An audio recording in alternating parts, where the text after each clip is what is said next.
Hello and अस्सलाम वालेकुम everyone, welcome to my channel of माइनोलॉजी।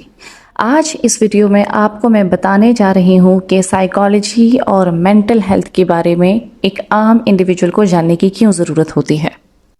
Psychology एक ऐसा सब्जेक्ट है जो कि सिर्फ साइकोलॉजी के स्टूडेंट्स के लिए और वो इंडिविजुअल्स जो साइकोलॉजी से किसी भी तरीके से रिलेटेड हैं उनके लिए इम्पोर्टेंट नहीं है सिर्फ, बल्कि आज के ज़माने में जिस तरीके से हमें पता है कि कितनी एक बिजी लाइफ सबकी चल रही होती है और कितना ज़्यादा हम अपने लाइफ में बहुत ज़्यादा इन्वॉल्व हो चुके हैं कि हमारी टेंशन्स, हमारी एंजाइटीज़, हमारे डिप्रेशंस बहुत ज़्यादा पीक पे जाते जा रहे हैं और हर इंसान की लाइफ में कोई ना कोई मेंटल प्रॉब्लम चल रही होती है, किसी ना किसी किस्म की परेशानी चल रही होती है। तो ऐसी सिचुएशन में और जिस तरीके से हमारी सराउंडिंग्स हैं, तो यहाँ पे हर इंसान को ज़रूरत है कि साइकोलॉजी के हवाले से उसके पास काफ़ी रेलेवेंट इन्फॉर्मेशन मौजूद होनी चाहिए। आज के ज़माने में साइकोलॉजी ऐसा सब्जेक्ट बिल्कुल भी नहीं रहा जो कि सिर्फ साइकोलॉजी का सब्जेक्ट पढ़ने वालों के लिए ज़रूरी हो। साइकोलॉजी आजकल हर इंसान की ज़रूरत बन चुकी है। हर इंसान के लिए ज़रूरी है कि वो साइकोलॉजी के हवाले से अच्छी तरीके से इन्फॉर्म हो। ज़्यादा उसके पास डिटेल इन्फॉर्मेशन नहीं हो, लेकिन एटलीस्ट उसके पास समहाउ इन्फॉर्मेशन मौजूद हो कि वो कभी भी अपने आप को गलत तरीके से डायग्नोस ना करें, गलत तरीके से कोई भी एंटी डिप्रेसेंट्स हों या एंटी एंजाइटी मेडिकेशंस हों, उन मेडिकेशंस का यूज़ वो गलत तरीके से ना करें। कभी भी कोई भी थेरेप्यूटिक टेक्निक अगर किसी से उसने सुन ली तो ये ना हो कि फॉर एग्जांपल किसी को फोबिया है और वो कोई भी ऐसी टेक्निक के बारे में सुने और वो किसी पे अप्लाई कर दें और आगे जाके फिर उसको खमियाजा भुगतना पड़े। तो ऐसी चीज़ें जो है, क्योंकि साइकोलॉजी में बहुत ज़्यादा आजकल हम देख रहे होते हैं हर किसी के पास कोई ना कोई इन्फॉर्मेशन होती है और जब वो इन्फॉर्मेशन इनकम्प्लीट होती है तो वो बहुत डेंजरस साबित हो सकती है।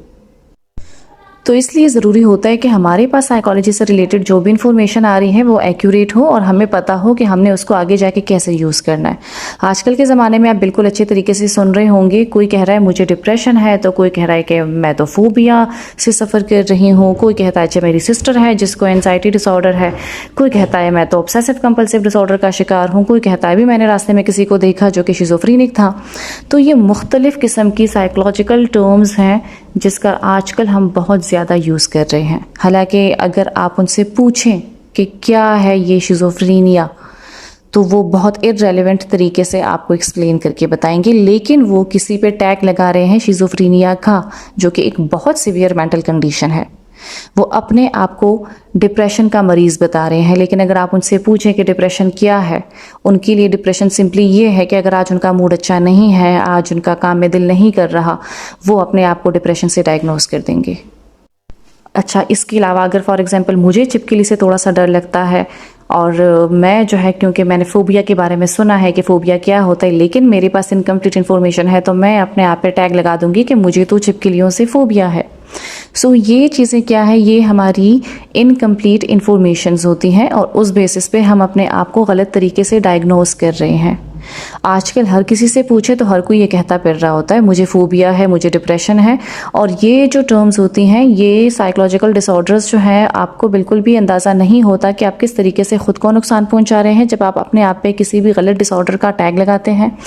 और ना ही आपको, और इवन जब यहाँ पे आप टैग लगाते हैं तो ऑफकोर्स फिर आपकी एक कोशिश होती है समहाउ कि आपने अपने इस डिसऑर्डर को ख़त्म करना है। और अब जब आपके पास इन्फॉर्मेशन ही कंप्लीट नहीं है डिसऑर्डर के हवाले से, तो ऑफ कोर्स आप उसको कैसे गलत तरीके से, आप उसको कैसे जो है वो ख़त्म कर सकते हैं।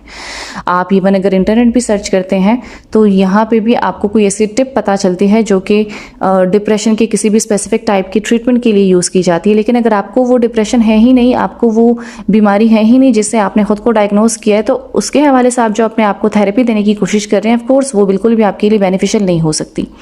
आजकल थोड़ा बहुत स्ट्रेस जो है वो हमारी ज़िंदगियों का हिस्सा बन चुकी है। हर किसी को समहाउ टेंशन्स होती हैं, स्ट्रेस होता है उनकी लाइफ में, लेकिन इसका मतलब ये हरगिज़ नहीं होता कि वो किसी भी स्पेसिफिक सीवियर किस्म के डिप्रेशन से सफ़र कर रहे होते हैं। इसके अलावा फोबिया का टर्म आजकल बहुत कॉमनली यूज़ होने लगा है और यहाँ पे इवन समहाउ हमारा जो मीडिया है वो भी कसूरवार है। मतलब मीडिया पे भी हमें दिखाया जा रहा होता है कि कोई कह रहा है उसको फोबिया है। असल में फोबिया है क्या? क्या आप जानते हैं व्हाट इज़ फोबिया? कितना एक सिवियर किस्म का वो मेंटल प्रॉब्लम हो सकता है।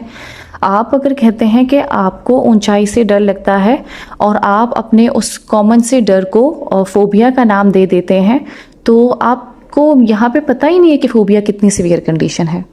एक फोबिक इंडिविजुअल जिसको रियलिटी में फोबिया है, आप उसके साथ अगर उसका फोबिया सीवियर है, आप उसके साथ हाइट्स के बारे में बात तक नहीं कर सकते। वहाँ पे जाना तो बहुत ही दूर की बात है, बहुत ही वो अलग बात है। तो हमारे लिए बहुत ज़्यादा इस चीज़ की इम्पोर्टेंस बढ़ गई है कि जो साइकोलॉजिकल डिसऑर्डर्स हैं उसके बारे में इंफॉर्मेशन सिर्फ साइकोलॉजी के स्टूडेंट्स के पास नहीं होनी चाहिए, बल्कि हर एक इंडिविजुअल के पास होनी चाहिए। और बात सिर्फ फोबिया तक नहीं है, इवन यहाँ पे ऑब्सेसिव कंपल्सिव डिसऑर्डर है या एंजाइटी के जितने भी डिसऑर्डर्स हैं, लोग अपने आप को डायग्नोस करते जा रहे हैं।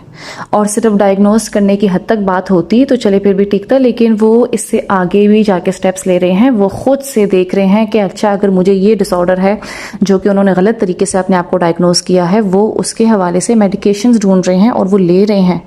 और इस तरीके से वो अपने आप को बहुत ज़्यादा नुकसान पहुंचा रहे हैं। आजकल देखें तो हर दूसरा बंदा जो है वो एंटी एंजाइटी पिल्स ले रहा होता है, एंटी डिप्रेसेंट्स ले रहा होता है, जो कि उनके लिए काफ़ी ज़्यादा डेंजरस हो सकता है, क्योंकि जब सिरे से उनको वो डिसऑर्डर है ही नहीं तो उसके हवाले से मेडिकेशंस लेना ऑफ कोर्स उसके साइड इफ़ेक्ट्स होते हैं। लेकिन लोग आजकल इन चीज़ों को इग्नोर कर रहे हैं। लोगों को आज सिर्फ वो जो एक टेम्प्रेरी कंफर्ट होता है जो कि उन मेडिकेशन से उनको मिल जाता है, लोग उसी से खुश होते हैं। वो ये जानने की कोशिश ही नहीं करते कि उनको स्पेसिफिक प्रॉब्लम है या नहीं है। तो साइकोलॉजी से रिलेटेड आपको कहीं से भी कोई भी इंफॉर्मेशन मिल रही है, डिसऑर्डर्स के हवाले से आपको कहीं से भी इंफॉर्मेशन मिल रही है, ये it is totally up to you कि आप किस सोर्स पे रिलाई करते हैं, आपको किस पे बिलीव है। आप बुक्स पढ़ना चाहते हैं, आप इंटरनेट पे वीडियोस देखना चाह रहे हैं, आप किसी सेमिनार को अटेंड कर रहे हैं, आपके पास कहीं से भी इंफॉर्मेशन आ रही है, आप कोई मूवी देखना चाह रहे हैं जो कि किसी डिसऑर्डर से रिलेटेड है, जिसके हवाले से आपको अच्छे से अंदाज़ा हो जाएगा कि जो डिसऑर्डर आप बहुत कॉमन उसको समझ रहे हैं और आपको लगता है कि किसी को भी हो सकता है या मेजॉरिटी के लोगों को है, तो वो रियलिटी में आपको है या नहीं है, उसके हवाले से आप जर्नल्स पढ़ते हैं, आप आर्टिकल्स को कंसल्ट करते हैं, आप कुछ भी करते हैं, it is totally up to you. लेकिन कोशिश करें कि ख़ुद को अवेयर रखें, कोशिश करें कि आप ज़्यादा से ज़्यादा ख़ुद को अच्छे तरीके से इन्फॉर्म्ड रखें।